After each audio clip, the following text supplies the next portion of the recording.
दोस्तों आप लोगों ने रिसेंटली इंडियन मार्केट में Honor Magic Book 15, Mi notebook 14 and Avita के काफ़ी सारे लैपटॉप्स देखे होंगे। दोस्तों ऑनर मैजिक बुक 15 को मैंने भी कवर किया था, मैंने भी इसका रिव्यू आप लोगों को बनाकर दिया था। दोस्तों यहाँ पर मैं आपको बताना चाहता हूँ कि इन सारे लैपटॉप्स को आपको सीधे सीधे चूज नहीं करना चाहिए, बल्कि आप लोगों को जाना चाहिए काफ़ी रिनाउंड ब्रांड्स के साथ में जो कि ऑलरेडी एस्टेब्लिश्ड हैं, जैसे कि डेल, लेनोवो, आसूस, इस तरह के ब्रांड्स के लैपटॉप आपको परचेस करना चाहिए। इन सारे लैपटॉप्स को आपको सीधे सीधे चॉइस में नहीं रखना चाहिए, और ऐसा क्यों नहीं करना चाहिए इसके बारे में ही आज हम इस वीडियो में बात करने वाले हैं। और ये वीडियो काफ़ी इंपॉर्टेंट होने वाला है आप सभी लोगों के लिए। अगर आप इस टॉपिक में इंटरेस्टेड हैं तो प्लीज़ इस वीडियो को लास्ट तक देखिए। नमस्कार, मेरा नाम है अरुण, आप देख रहे हैं technical drops, learn something technical which is important for you. दोस्तों अगर चैनल सब्सक्राइब नहीं किया ना तो चैनल सब्सक्राइब करके बेल आइकन प्रेस कर लीजिए, तभी आपको आने वाली वीडियोस का नोटिफिकेशन एकदम टाइम पर मिल पाएंगे, क्योंकि मैं आप लोगों के लिए इसी तरह से शानदार कंटेंट बनाता रहता हूं और फ्यूचर में भी प्रोवाइड करता रहूंगा। दोस्तों सबसे पहले फोकस करते हैं रिलायबिलिटी को। दोस्तों अगर आप ये सारे लैपटॉप परचेस करते हो, चाहे आप एमआई का लैपटॉप परचेस करते हो या फिर आप ऑनर का लैपटॉप परचेस करते हो, तो इन लैपटॉप्स में आपको मेन प्रॉब्लम देखने को मिल सकती है रिलायबिलिटी की।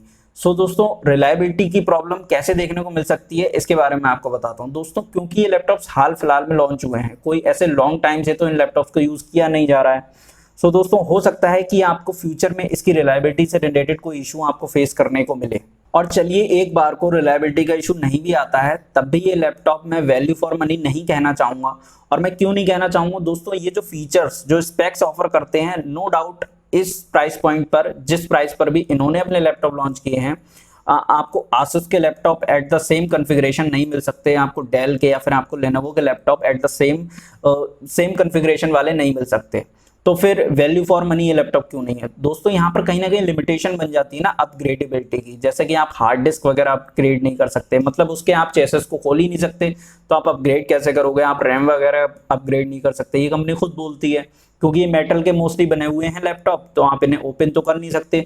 अब दोस्तों बात करते हैं वारंटी खत्म होने के बाद की सर्विस के बारे में। दोस्तों आप पहले से जानते हो कि आपको ऐसे बंदे बहुत सारे मिल जाएंगे जो ये बोलेंगे कि भाई आसूस की सर्विस अच्छी नहीं है, या फिर डेल की सर्विस अच्छी नहीं है, या फिर जो एचपी है उसकी सर्विस बहुत अच्छी नहीं है। तो ऐसे बहुत सारे बंदे मिल जाएंगे जो इन कंपनीज की सर्विस अच्छी नहीं बताएंगे।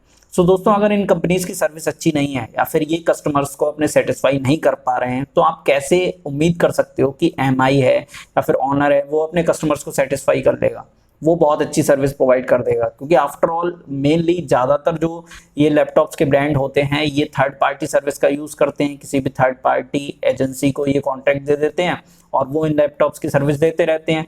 और ऐसे में काफ़ी ज़्यादा आर्ग्यूमेंट्स फेस करने पड़ते हैं आप लोगों को इन सारे सर्विस सेंटर से या फिर सर्विस पर्सन से। इसी के साथ साथ एक और चीज़ पर मैं आपका फोकस लाना चाहूँगा। दोस्तों कई बार आपने ये फील किया होगा, अगर आप किसी लैपटॉप को सर्विस सेंटर पर लेकर गए हो या फिर आप अगर किसी अपने फ्रेंड के लैपटॉप को सर्विस सेंटर पर लेकर गए हो, आपने कई बार फील किया होगा कभी कभी किसी छोटी सी चीज़ के लिए भी ना सर्विस सेंटर वाले काफ़ी एक्स्ट्रा बिल बना देते हैं, काफ़ी बड़ा बिल बना देते हैं।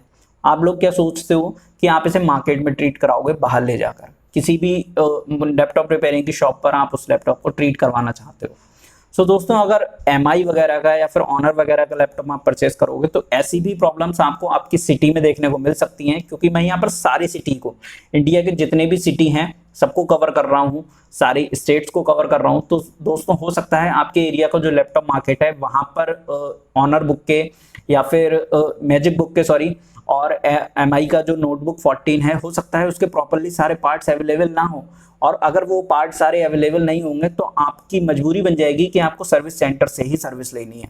तो ऐसे में हो सकता है कि आपको काफ़ी एक्स्ट्रा पैसा पे करना पड़े, जबकि आसूस, एचपी, लेनोवो के पार्ट आपको मार्केट में पूरे मिल जाएंगे, वहाँ कोई प्रॉब्लम नहीं आएगी। अगर आपका मन नहीं है सर्विस सेंटर पर आपके लैपटॉप को ठीक कराने का तो आप बाहर ठीक करवा सकते हैं, आपको पार्ट्स ईजिली मिल जाएंगे, क्योंकि वो ब्रांड्स जो हैं वो ऑलरेडी एस्टेब्लिश्ड हैं और जो रिपेयरिंग करने वाले हैं उनको भी ये बात पता है कि इन लैपटॉप्स की कमी तो होनी नहीं है, तो वो आराम से उनके सारे पार्ट्स रखते हैं, मंगा कर रखते हैं और उनके वो सारे पार्ट सेल होते रहते हैं। इसी वजह से आपको उनकी सर्विस काफ़ी अच्छी देखने को मिल सकती है। एक पॉइंट में और फोकस करना चाहूँगा दोस्तों, अगर आपको आपके बजट में एचपी का अच्छा लैपटॉप मिल रहा है या फिर आसूस का अच्छा लैपटॉप मिल रहा है या फिर लेनोवो का अच्छा लैपटॉप मिल रहा है, तो आप किसी भी दूसरे ब्रांड पर क्यों जाओगे?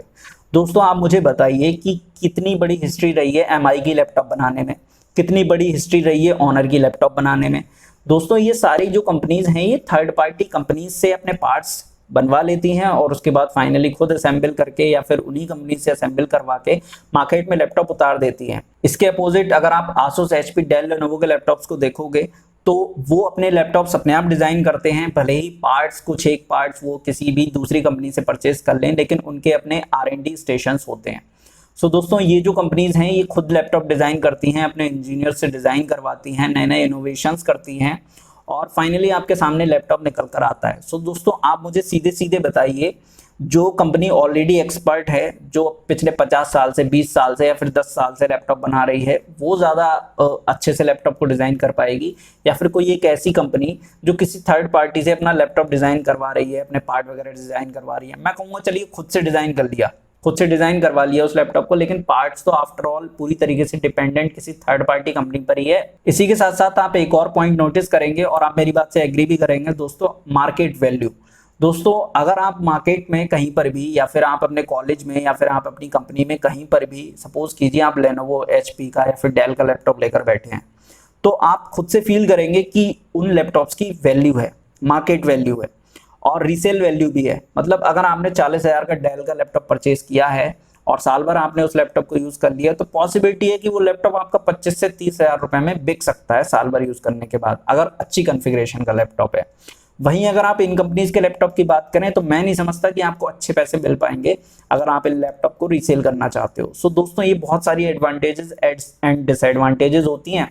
अगर आपको ये सारे पॉइंट्स मैटर करते हैं जो मैंने इस वीडियो में बताए हैं, तो आप इन लैपटॉप्स को चाहे तो परचेज मत कीजिए। और दोस्तों अगर आपको ये सारे पॉइंट्स मैटर नहीं करते हैं जो मैंने इस वीडियो में बताए हैं, तो आप इन लैपटॉप्स को परचेज कर सकते हैं। दोस्तों यहाँ पर नोटिस करने वाली बात यह है कि यहाँ पर मैं डिसएग्री पूरी तरीके से कर ही नहीं रहा हूँ। मैं आपको ये बोल ही नहीं रहा हूँ कि आप ऑनर बुक परचेज मत कीजिए या फिर आप जो है MI का लैपटॉप परचेज मत कीजिए, आप कर सकते हो। बस तभी आप ये लैपटॉप परचेज कर सकते हैं। जैसे अगर आपको एक बहुत ज़्यादा स्लीक लैपटॉप चाहिए, और मैं समझता हूँ आसूस में, लेनोवो में, डेल में तो आपको इतना स्लीक लैपटॉप नहीं मिल पाएगा। अब तो आपकी मजबूरी बन गई कि आपको यही लैपटॉप चाहिए, तब आप इस लैपटॉप को ले सकते हो, क्योंकि यहाँ पर आपके लिए बहुत ज़्यादा चीज़ें मैटर नहीं करती हैं। या फिर अगर आप चाहते हो कि आपको एक लैपटॉप चाहिए वो पूरी मेटल में बिल्ड होना चाहिए, मतलब मैकबुक की तरह लुक देना चाहिए, तो फिर बनेगा ऑनर का मैजिक बुक 15। तो आप वो लैपटॉप ले सकते हो उसी मोमेंट में, क्योंकि अगर आपको मैकबुक जैसा लैपटॉप चाहिए तो मैकबुक में आप जानते हो काफ़ी ज़्यादा लिमिटेशंस होती हैं। तो इसी तरीके से मैजिक बुक 15 में तो उतनी ज़्यादा लिमिटेशंस है नहीं, वो तो विंडोज़ के साथ आ रहा है। तो आप मैजिक बुक 15 ऐसे केस में ले सकते हो, क्योंकि यहाँ पर आप लोगों के लिए बहुत ज़्यादा रैम मैटर नहीं कर रही है, फ्यूचर अपग्रेडेबिलिटी मैटर नहीं कर रही है। सो दोस्तों फाइनल ओपिनियन मैं आपको यही देना चाहता हूँ अपनी, कि अगर आपके पास चॉइस है और आप लेनोवो, एचपी, डेल, आसूस में से लैपटॉप ले सकते हैं, तो आप इन्हीं का लैपटॉप परचेज कीजिए। और लिमिटेशंस आपकी बजट की बन रही हैं या फिर आपका जितना बजट है उस बजट में कोई बहुत अच्छा लैपटॉप नहीं आ रहा है और ये सारे जो लैपटॉप हैं ये आपके बजट में आ रहे हैं और ये अच्छे स्पेसिफिकेशंस ऑफर कर रहे हैं, तब आप इन लैपटॉप को ले सकते हो। इसमें कोई प्रॉब्लम नहीं है, क्योंकि आफ्टर ऑल ये जो कंपनीज हैं ये भी कोशिश यही करेंगे कि आपको बेटर से बेटर सर्विस प्रोवाइड करवा पाएं, क्योंकि अगर सर्विस प्रोवाइड नहीं करेंगी तो फिर फायदा क्या होगा इन कंपनीज के लैपटॉप बनाने का। सो दोस्तों उम्मीद करता हूं जो भी पॉइंट्स मैंने आपको समझाने की कोशिश की है आपको अच्छे से समझ में आए होंगे और आप एग्री कर रहे होंगे मेरी बात से। और अगर आप एग्री कर रहे हैं तो नीचे कमेंट बॉक्स में कमेंट करके मुझे जरूर बताइए, और अगर आप डिसएग्री कर रहे हैं तब भी मुझे बता सकते हैं। मैं मिलता हूँ आपसे अपने नेक्स्ट वीडियो में किसी शानदार टॉपिक के साथ। अगर आपकी कोई सजेशन है तो वीडियो के नीचे मुझे बताइए, आपकी कोई क्वेरी है तो वो भी नीचे लिख दीजिए। मैं मिलूंगा नेक्स्ट वीडियो में किसी शानदार टॉपिक के साथ, तब तक के लिए नमस्कार, जय हिंद।